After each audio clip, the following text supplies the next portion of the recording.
Sir, കേരളത്തിൻ്റെ സർക്കാർ സംവിധാനങ്ങളെ അടച്ച് ആക്ഷേപിക്കുന്നതിന് വേണ്ടിയിട്ടുള്ള ഒരു വലിയ ശ്രമം നിർഭാഗ്യകരമായി കേരളത്തിൻ്റെ പ്രതിപക്ഷത്തിൻ്റെ ഭാഗത്തു നിന്നുണ്ടാകുന്നുണ്ട്. സർ, എന്നെ അമ്പരപ്പിച്ചതും ദുഃഖിപ്പിച്ചതും പെരിന്തൽമണ്ണ അംഗം, ബഹുമാന്യനായിട്ടുള്ള പെരിന്തൽമണ്ണ അംഗം, അദ്ദേഹത്തിൻ്റെ ഒരു വാചകമാണ് സർ. അദ്ദേഹം ഈ സഭയിൽ പറയുകയാണ് സർക്കാർ ആശുപത്രികളെക്കാൾ ചെലവ് കുറവ് പുറത്താണ് എന്നുള്ളത്. സർ, ആരെ സഹായിക്കാനാണ് സർ അത്? സാർ, കേരളത്തിലെ സർക്കാർ ആശുപത്രികളിൽ പ്രസവം നടക്കുന്നില്ല എന്ന് അദ്ദേഹം പറയുകയാണ്. സർ, അദ്ദേഹം അത് പിൻവലിക്കണം. സർ, ഈ സംവിധാനം എന്നുള്ളത് സർ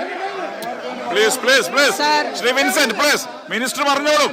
മിനിസ്റ്റർ പറഞ്ഞോളും please please please. Yes yes yes. Sir, നവോത്ഥാന കാലഘട്ടത്തിൽ തുടങ്ങി സർ, ആദ്യത്തെ സർക്കാരിന്റെ VMSന്റെ കാലഘട്ടത്തിൽ ഈ സഭ പാസാക്കിയ സാർവത്രിക വിദ്യാഭ്യാസ നിയമം ഉൾപ്പെടെയുള്ള വിപ്ലവകരങ്ങളായിട്ടുള്ള നിയമനിർമ്മാണങ്ങളിലൂടെ നാം ആർജിച്ച വിദ്യാഭ്യാസ മുന്നേറ്റത്തിലൂടെയും സാമൂഹ്യ മുന്നേറ്റത്തിലൂടെയും രൂപപ്പെട്ടതാണ് സാർ കേരളത്തിന്റെ പൊതുജനാരോഗ്യ സംവിധാനം. ആ സംവിധാനത്തെ ഈ നിലയിലാക്കിയതിൽ ഒരുപാട് പേരുടെ വിയർപ്പൊഴുക്കിയിട്ടുണ്ട് സാർ. ഇവിടെ ബഹുമാന്യരായിട്ടുള്ള അംഗങ്ങൾ ഭരണപക്ഷത്തു നിന്ന് സംസാരിച്ചതുപോലെ നിപ്പയിൽ ജീവൻ വെടിഞ്ഞ സിസ്റ്റർ ലിനി, 2022 കോവിഡ് കാലത്ത് ജീവൻ വെടിഞ്ഞ സിസ്റ്റർ സരിത ഉൾപ്പെടെയുള്ള ലക്ഷക്കണക്കിന് ആരോഗ്യ പ്രവർത്തകരുടെ വിയർപ്പാണ് സാർ.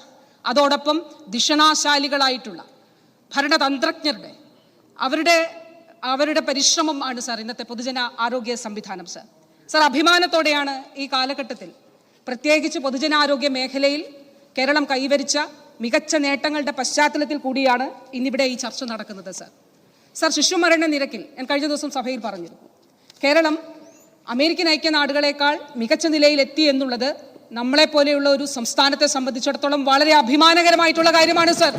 അത് അഭിമാനമാണ് എന്ന് പറയുന്നതിൽ എന്തുകൊണ്ടാണ് കേരളത്തിൻ്റെ പ്രതിപക്ഷത്തിനൊരു അപമാനം ഉണ്ടാകുന്നത്? എന്തുകൊണ്ടാണ് ആ അപമാനം ഉണ്ടാകുന്നതിൻ്റെ കാരണം എനിക്ക് മനസ്സിലായി സാർ. എന്താണെന്നറിയുമോ? UDFന്റെ കാലഘട്ടത്തിൽ ശിശുമരണ നിരക്ക് 12 ആയിരുന്നു.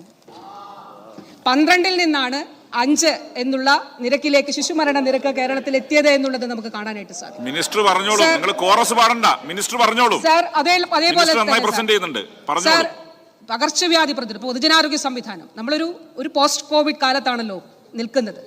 സാർ, ഈ കോവിഡ് കാലഘട്ടത്തിൽ ബഹുമാനപ്പെട്ട പ്രതിപക്ഷ നേതാവ് പറഞ്ഞു നിർത്തുകയാണ്, നിങ്ങൾ കോവിഡിന്റെ ക്രെഡിറ്റ് ഒന്നും അടിക്കേണ്ട. എന്താണ് ഈ സഭയിൽ പറഞ്ഞിട്ടുള്ളത് സാർ? എന്തൊക്കെ പ്രശ്നങ്ങളാണ് ഉയർത്തിയിട്ടുള്ളത് സാർ? കോവിഡ് പ്രതിരോധവുമായി ബന്ധപ്പെട്ട് ഇപ്പോഴും ഈ സഭയിലും അവർ പറഞ്ഞില്ലേ സാർ? PPE കിറ്റ് ഉൾപ്പെടെയുള്ള വിഷയങ്ങൾ അവർ ഉന്നയിച്ചില്ലേ സാർ? സാർ, കേരളത്തിന്റെ ആരോഗ്യ സംവിധാനം, സർക്കാർ ആരോഗ്യ വകുപ്പ് എടുക്കുന്ന നടപടികൾ തെറ്റാണ് എന്ന് പറഞ്ഞില്ലേ? ഇപ്പോൾ ഈ അമീബിക് മസ്തിഷ്ക ജ്വരവുമായിട്ട് തന്നെ ബന്ധപ്പെട്ട് എന്തെങ്കിലും ക്രിയാത്മകമായിട്ടുള്ള ഒരു നിർദ്ദേശം അവർ മുന്നോട്ട് വെച്ചിട്ടില്ല. അവരെല്ലാവരും പറഞ്ഞ ഒരു വാക്കാണ്, ഇരുട്ടിൽ തപ്പുകയാണ്. വാസ്തവത്തിൽ കേരളത്തിലെ പ്രതിപക്ഷമാണ് സാർ ഇരുട്ടിൽ തപ്പുന്നത്. അവർക്ക് എന്താണ് ചെയ്യേണ്ടതെന്നുള്ളത് അറിഞ്ഞുകൂടാ. സർക്കാരിന്റെ പ്രവർത്തനങ്ങളെ സംബന്ധിച്ച് ഇത് ജനങ്ങളിൽ ഉണ്ടാക്കുന്ന സ്വാധീനത്തിന്റെ മുന്നിൽ കേരളത്തിലെ പ്രതിപക്ഷ ഇരുട്ടിൽ തപ്പുകയാണ് സാർ ചെയ്യുന്നത്. സാർ, ഇവിടെ കോവിഡ് കാലത്ത് ഇപ്പോൾ വൈറ്റൽ രജിസ്ട്രേഷൻ സർവേ റിപ്പോർട്ട് പുറത്തു വന്നു sir. Vital registration survey report പുറത്തു വന്നപ്പോൾ എന്താ കണ്ടത്? നമ്മൾ കണ്ടത് ഇന്ത്യയിൽ ഏറ്റവും മികച്ച നിലയിൽ കോവിഡ് മരണനിരക്ക് റിപ്പോർട്ട് ചെയ്ത സംസ്ഥാനം കേരളമാണ് എന്നുള്ളതാണ് സാർ. സാർ, നമ്മൾ കണ്ടു, WHO ലോകാരോഗ്യ സംഘടന പറഞ്ഞു ഇന്ത്യയിൽ 45 ലക്ഷം മരണങ്ങൾ കോവിഡ് കാലത്ത് ഉണ്ടായി എന്നുള്ളതാണ്. പക്ഷേ ഇന്ത്യയിലെ ഔദ്യോഗികമായിട്ടുള്ള കണക്ക് എത്രയാണ് സാർ? പക്ഷേ കേരളത്തെ സംബന്ധിച്ചിടത്തോളം ± വളരെ .something അല്ലെങ്കിൽ ആ നിലയിൽ മാത്രമാണ്. അത് ശാസ്ത്രീയമായി തന്നെ അംഗീകരിക്കപ്പെട്ടതാണ് സാർ. അപ്പോൾ അതിലെന്താണ്? കേരളത്തിന്റെ ഭരണപക്ഷത്തിന്, ബഹുമാനപ്പെട്ട മുഖ്യമന്ത്രിയുടെ നേതൃത്വത്തിലുള്ള സർക്കാരിന് തന്നെ, അതോടൊപ്പം തന്നെ സാർ കേരളത്തിലെ ആരോഗ്യ പ്രവർത്തകർ, അതോടൊപ്പം തന്നെ പൊതുസമൂഹം എല്ലാവരും ഇതിൽ പങ്കാളികളാണ് സാർ. അതോടൊപ്പം നിപ്പ പ്രതിരോധത്തിൽ ഇപ്പോൾ ആഗോളതലത്തിൽ 70% മുകളിൽ മരണനിരക്കുള്ള ഒരു രോഗത്തെ 33% മരണനിരക്ക് പിടിച്ചുകെട്ടാൻ കേരളത്തിന് സാധിച്ചു. ഞാൻ പറയുന്നത് ശരിയല്ലേ?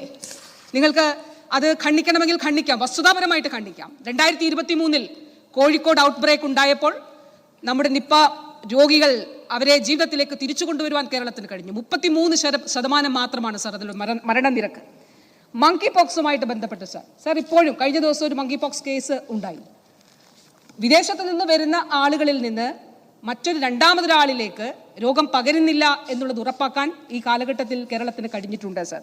അത് പൊതുജനാരോഗ്യ സംവിധാനത്തിന്റെ മികവായിട്ട് കാണണം സാർ. സിക്ക കൊതുകുജന്യ രോഗമാണ്. കൊതുകുജന്യ രോഗം സിക്ക റിപ്പോർട്ട് ചെയ്തപ്പോൾ സർ ഗർഭിണികളായിട്ടുള്ള സ്ത്രീകളെ ഉൾപ്പെടെ വളരെ ഗുരുതരമായിട്ട് ഒരു പക്ഷേ ബാധിച്ചേക്കാവുന്നതാണ്. പക്ഷേ അതിനെ പിടിച്ചുകെട്ടുവാൻ, ഞാൻ ഈ കാലഘട്ടത്തിലെ കാര്യം മാത്രമാണ് പറയുന്നത് സർ, അതിനെ പിടിച്ചുകെട്ടുവാൻ കേരളത്തിന് സാധിച്ചു എന്നുള്ളതാണ്. സർ, ചികിത്സാ മേഖലയിലും അതോടൊപ്പം തന്നെ മെഡിക്കൽ വിദ്യാഭ്യാസ മേഖലയിലും മറ്റ് പൊതുജനാരോഗ്യ പ്രവർത്തനങ്ങളിലും മികച്ച പ്രവർത്തനം കേരളത്തിൻ്റെ ആരോഗ്യരംഗം കാഴ്ചവെച്ച് തന്നെയാണ് സർ മുന്നോട്ട് പോകുന്നത്. സർ, ചികിത്സാ രംഗത്തുണ്ടായ മാറ്റം, ഇവര് ഹൃദയ ശസ്ത്രക്രിയയ്ക്ക് ഉപകരണങ്ങളില്ല എന്ന് പറയുന്നു സർ.